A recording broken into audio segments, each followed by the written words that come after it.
So my name is Artis. I'm a music director and also radio DJ from Latviju, and I've been doing this for a long time. And we're approximately the same age, actually. So yeah, as far I'm from Latvia, I remember you've been to Latvia twice. I think in 2005 and.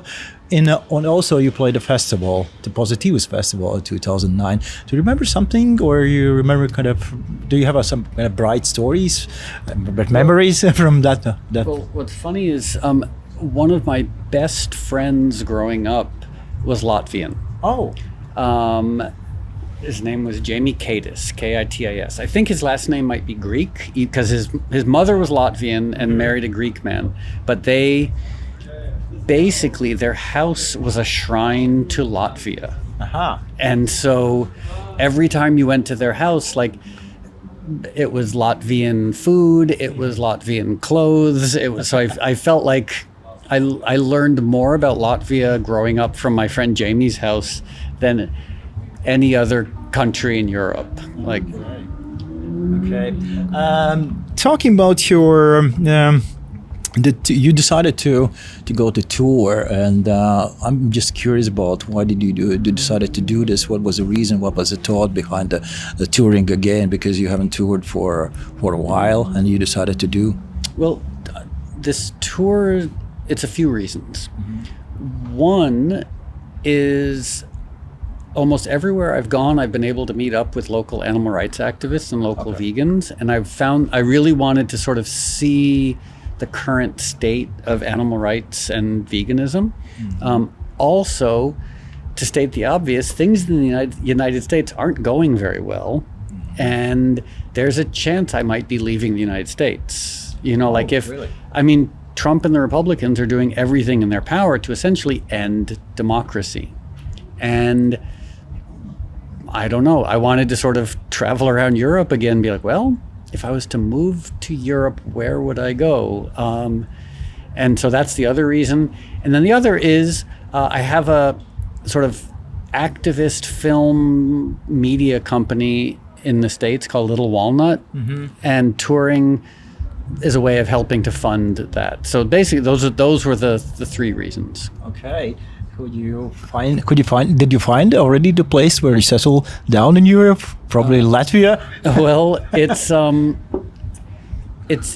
there's the issue of climate, you know, I mean, and obviously this summer has sort of proven to everyone that the climate is both terrifying and unstable. Mm. And so like right now we're sitting here and it's like 19 degrees and the breeze is blowing and the sun is shining. Like, if it was like this year round, I'd just live backstage here. Mm-hmm. But you know, the Baltics in November, December, January, February, March, and they really can get a little challenging. So I'm still trying to figure it out. Mm-hmm. So your latest record, Future Quiet, was released in January or February, and it's for me it sounds like complete antidote to the nowadays music noise. It's kind of it's very, very quiet record. It's more academic, I would say, music. And how do you transition when you go up the stage on a festival stage, especially like a noisy festival stage? How do you to transfer to the state of quiet in your hotel room? Well, I'm just wondering.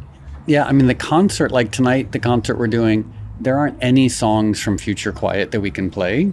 Okay. You know, it's when I'm home, I listen to quiet music, I make quiet music, but playing a big concert, people want to hear the hits. Mm-hmm. And I feel like if people have taken the time and spent the money to buy a ticket, I want to play songs that make them happy. Mm-hmm. But yeah, as I see myself getting older, making more orchestral music, making more, you know, quiet, contemplative music. I mean, I love speed metal, I love punk rock, I love hard techno, but gentle, quiet music is the music I keep going back to. Mm-hmm. But in terms of your question, how do I calm down? Yeah. The truth is, noisy concert. But I've been doing this for such a long time, mm-hmm. that it's almost like the moment I walk off stage, I'm calm. Okay. Like it's. So you don't need anything. You don't need anything else. No, it's. I walk off stage and it's normal, like, back to normal life, which might be a little schizophrenic on my part. I don't know, but it's, I guess I've performed so many times that I enjoy it, but it's very easy to just see it as a normal thing. On your latest record, Future Quiet, is there a specific track called Tallinn? I'm curious about this. What is the story about it? Behind it? Basically, when I think of like 20th century quiet, a lot of 20th century classical music is very difficult. Schoenberg, a lot of the 12-tone serialist compositions they haven't aged very well. Whereas certain things like Arvo Part, like Rafe Vaughan Williams, like things that are like melodic and quiet, I feel like have aged a lot better. And so the song Tallinn is simply because the song reminds me of Arvo Part. Okay. It's just that simple. I wish there was a more involved answer, but it's just that simple. You famously tracked down Jacob Lusk from the band called Gabriels, the Gabriels, and to re-record your classic track when it's called I'd Like to Die. What is the specific thing that probably Jacob Lusk voice unlocks in this song that wasn't there in 1995? Well, it's funny, when I was growing up, when I was 12 years old, 13 years old, up until the time I was around 20, I wanted to be a great singer. Like, I really wanted to be a great singer, but I kept learning that I was not a great singer. I'm not a bad singer, but I'm average. I'm an average singer. Like, I can do karaoke, but I'm not going to win any prizes. So that used to frustrate me, not being a great singer, but I've realized one of the benefits of not being a great singer is it's forced me to work with so many other people. And, most of my career has been working with other people's amazing voices. Whether it's David Bowie, whether it's Mark Lanigan, whether it's Sinead O'Connor. I've been able to work with all of these singers, and I'm really grateful that it all comes from the fact that I'm not a great singer. If I was a great singer, I'd never work with anyone. So with Jacob, what I realized is his voice, and it's the truly great singers, the truly, truly great singers somehow are able to combine perfection and vulnerability. So they can be technically perfect, but they can also be emotional. They can also be vulnerable. That's what David Bowie could do. Bono can do that.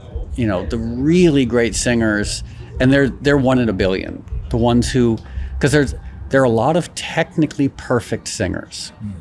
Technical perfection on its own is boring, unless you're singing a toothpaste commercial. But it's when you can be technically perfect and also emotional, that is. They're only, like Otis Redding was one of them. They're like Marvin Gaye was one of them. Like, there have been a few, but they're very, incredibly rare. Robert Plant would be one as well. Where if they had been forced to, they could have done toothpaste commercials, but instead they figured out how to use their technical perfection to be emotional. How do you feel about this song went viral again after the 30 years of original release? How do you feel about it?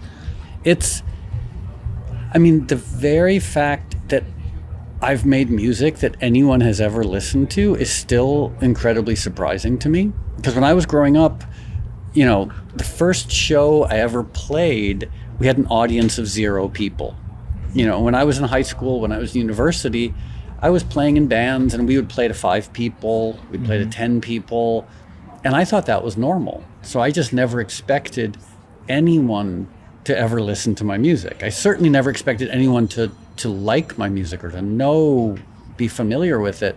So this recurring, interesting phenomena of obscure songs of mine being rediscovered years later or being recontextualized, it's fascinating and still surprising. Because when you think about it, like, I forget the statistic. I think there are 50,000 new songs every day that go up on Spotify. It is. So there are literally billions of pieces of music out there. The fact that anyone would take 3 minutes out of their day to listen to one of mine is kind of magical still. Yeah, thank you for the short interview.